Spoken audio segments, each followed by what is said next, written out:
So good morning, everyone. I'm Bret Robinson with Land and Forest Conservation Company. A little bit of background is I graduated from Penn State, worked as a service forester in Virginia as a private forester, sort of going around providing different services, starting to specialize a little bit more in herbicide, mostly because we used to do a lot of backpack and stem treatment. We're currently doing a stem treatment for the Department of Natural Resources and Garrett State Forest, but once I made the shift from backpack and small ATV applications to a large scale mounted application, I sort of had to make sure that machine was running just to pay for it. So I really specialize more into larger scale treatments now. This is really version 2 of the machine, and I'm not going to I'm not going to talk on anything more than just the machining aspects of the large skidder mounted herbicide application. Basically, it's a 39,000 pound machine. It requires more access than traditional backpack treatments. Anything that has previously had a logging application, usually you can get the machine to, but it's just things to consider when looking at different treatment techniques or methods. You know, backpack works really good even on some large acreage tracts. The sort of the trade-off is the cost there. Anyways, it sprays depending on the type of vegetation. I mapped some of the 150-foot swath, and then 100-foot works in the thickest terrain that we've been in so far. The rocky scenario, the rocks are a limitation to a degree. Steepness is a limitation to a degree. But cost to apply per acre really depends on access and difficulty. With that being said, it's sort of relative. You know, most landowners haven't seen all the various sites that we've been to, so really the best way to get a good price or an estimate is just to call and have us look at it or check your maps out. And at this point, I'm really going to just open it up to any questions or concerns. Go ahead. Is it a track machine? It is a KMC track skidder. It's 10'3" and it's 21 foot long. It fits on almost any detachable trailer. We moved it on tag-along trailers, 20-ton eager beaver type, but it's 40,000 pounds, so it's maxing the trailers out. Right. And it's tall. So it depends on, like we just moved it the other day on that same trailer. But I don't truck my own machine because trucking is a totally different industry in itself, and it's not worth getting into. That would more of a rubber tire machine with the option for tracks and something. Well, we're building a rubber tire machine now. It's a smaller rubber tire machine. There's no perfect one-size-fits-all machine. So you're gonna, like all the sites I did this year, or for most of the sites I did this year, could have been done with a rubber tire machine. You change the dynamics of the weight distribution, and that's the biggest trade-off. Right. I was just looking at like versatility. Yeah, you can do a lot of the same sites with a rubber tire machine. I have a 500-gallon tank on mine, so that's a 20-acre load, 25 gallons to the acre. I like to be able to do 20 acres, just because I'm spraying between 17 to 25 acres an hour, so it basically takes me about an hour and 20 minutes or so to empty the tank. If your considerations are weight and where that water is, you have to go lower, and really it just depends on the efficiencies. I mean, like, the more times you have to track in and out, the less efficient you are, but if it suits the site better or the machine, then those are just the trade-offs. Something to consider. Go ahead. What brand mist blower are you using on there? Mine. So that's the other thing about these machines are you can't buy it, it's got to be made.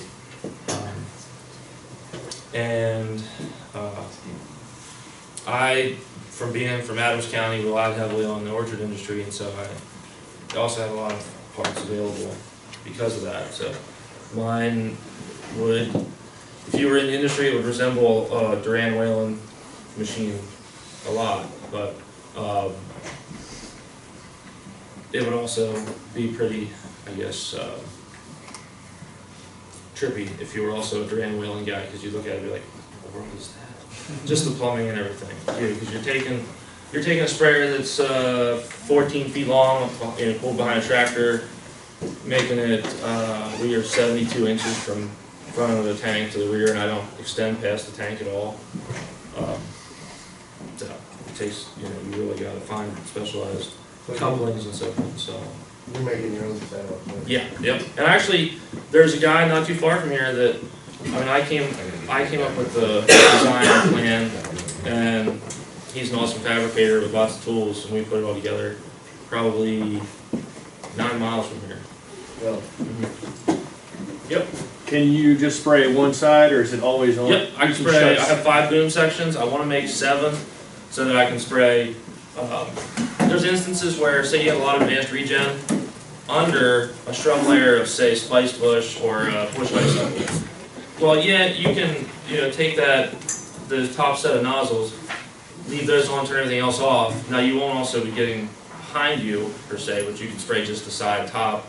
You may have some come through the canopy, but you would be limiting that. Whereas on a blanket, it comes out of the machine at 9.5 feet. Depending on the time of day and the heat, and also sort of what's going on in the canopy, you can have a lot of that sort of lift up or go straight out. I have one picture that's up in the Michelle State Forest that it's just weird. The birch, it was a oak salvage sale a few years ago. I'm trying to think, maybe 10 or 12 years ago. Birch seeded in real heavily, but not across the whole stand, mostly on one part of it. And there was a road, and I used the road because it was easy. But on my strong side, because all fans have a strong and weak side, it seems like they would be as equal, but they're not. There's the turn of the fan, you have a higher speed and strength of the airflow coming out my right side at the top, and it's low on the left side. But the birch was on that strong side. I killed it the whole way through, but it didn't raise up at all. It stayed at 10 foot. Yeah, I was just jousting. But this is an oust only application, and with oust you have a little bit of flexibility with that atmospheric humidity or rain. And that was a real sort of foggy day. It just was a constant fog, didn't really rain, but that gets your oust. That just shows what a site might look like.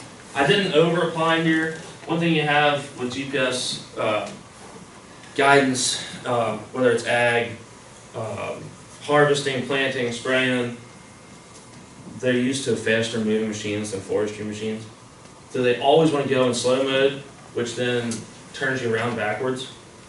And it's something that we're sort of working on with ag leader. Raven was the same way. You have to constantly mess with that. That's just showing some accuracy I got here. 26.5 inches in a forest stand. I actually had one that was 24.8 that same day. Time of day changes, but that's pretty darn accurate for a forest canopy.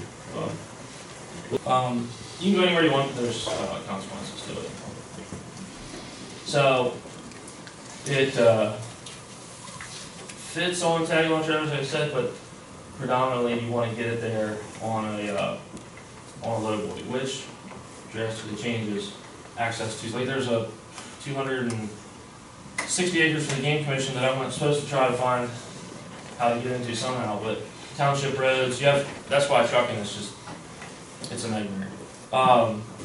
10 women on township road, how are you supposed to get onto it? But again, there's consequences for all the various places we get to. That wasn't difficult to repair, but it took me some time. That might be a video, let's see. So it's a little grainy. This is house only. And wherever, and a lot of guys, you'll hear, like some people will say to me, because again, my herbicide doesn't come out, well, it comes out of the machine at 9.5 feet. And folks will say, well, can't you just move your nozzles to spray higher, close to you? The chemistry and the air are synonymous with each other. Wherever the air goes, the chemical goes. And if I don't have air right there at 15 feet beside the machine, I can't get chemical there. But this site was one that had been cut over, I don't know, it was like 20 years ago or something. it didn't regenerate well, but, I mean, you can see that white pine is getting hit there. That's within 20 feet of the machine, maybe 22 feet or something. But you get up there pretty good. Height is not a concern, except for this one birch stand. We might find that. This was actually the first treatment I did this year in a barberry stand in Hampshire County, West Virginia. Man, I never knew there was so much barberries there was down there. That was pretty prolific, and it got a lot worse. There was barberry that was up to the white on the front of the machine there above the blade.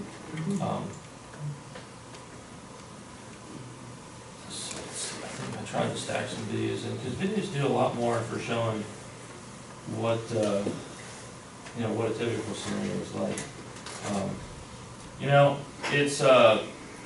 It's a 20-ton machine. I can pretty much do whatever I want to do. But with that, you're trying to combine a lot of things. Nobody really cares if you over-apply. They care if you miss something. So you try to not have any skips. But with that being said, you got to go. You got to pick and choose your battles with what's in front of you. Typically you try to find a 3 or 4 inch maple or birch or something like that. Sacrifice. Yeah, you try to do a little bit of Thinning. Yep, forestry activity while I'm there providing another forestry service. You charge them for that, right? What's that? I said you charge them for the thinning, right? And that's a plus, that's a bonus. About years ago, we had a machine when I worked in the contractor in the early 90s, and we were on DCR Bureau of Forestry. And if you damaged any of their cherry trees, of course, back in cherry was the king. Still expensive wood, but that's the best cherry in the world there in Allegheny. And if you went against one and scathed it, you paid a fee on the damages you caused to the bigger tree. And that's why I made my machine. I didn't want it to be too long. You got to turn. It's not a hydrostatic machine. It's gear drive, so you don't turn on a dime. You can turn pretty sharp, but I also have backup cameras for that reason, because you're just and sometimes you get into instances where you got to have the headlights on. But that was a site, you mentioned fire. This was a site in Sever County that they burned the King Commission burned 500 acres. That spot right there doesn't have a lot of birch or maple to show that that's what they had killed. That's what they had targeted in the other stands beside it. But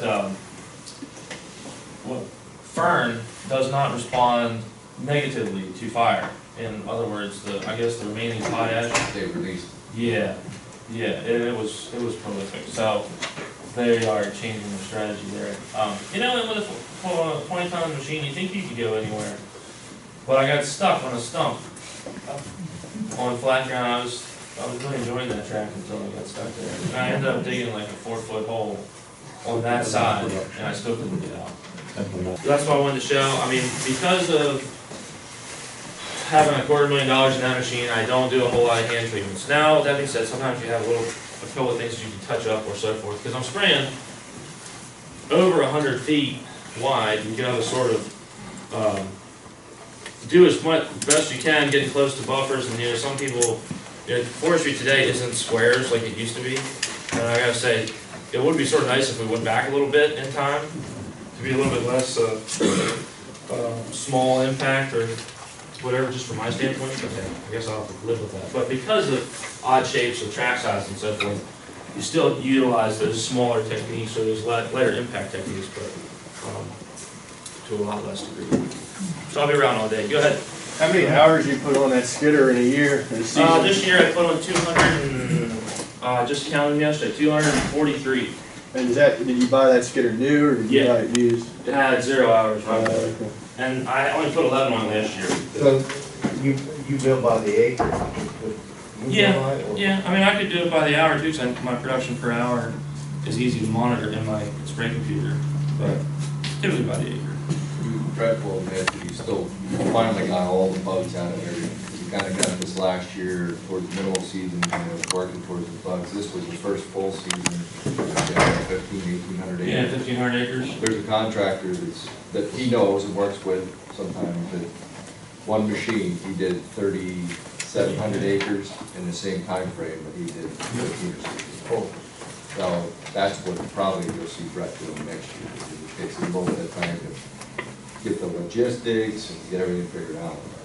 There are guys that are doing, in a 3 to 4 month period, 4,000 acres with a machine. Brad, are you using a tender to go with it, or are you coming on site? Yeah, I have a tender. I mean, but I only have 1,000 gallon and that's another thing that you start to get into trucking stuff, and it's I know that. uncomfortable. You ever have any issues with water sources? Water sources? I suck them dry. Yeah. That's the only issue that I've had. You gotta keep it filtered too. Okay, hey, thanks a lot. Great introduction. Good.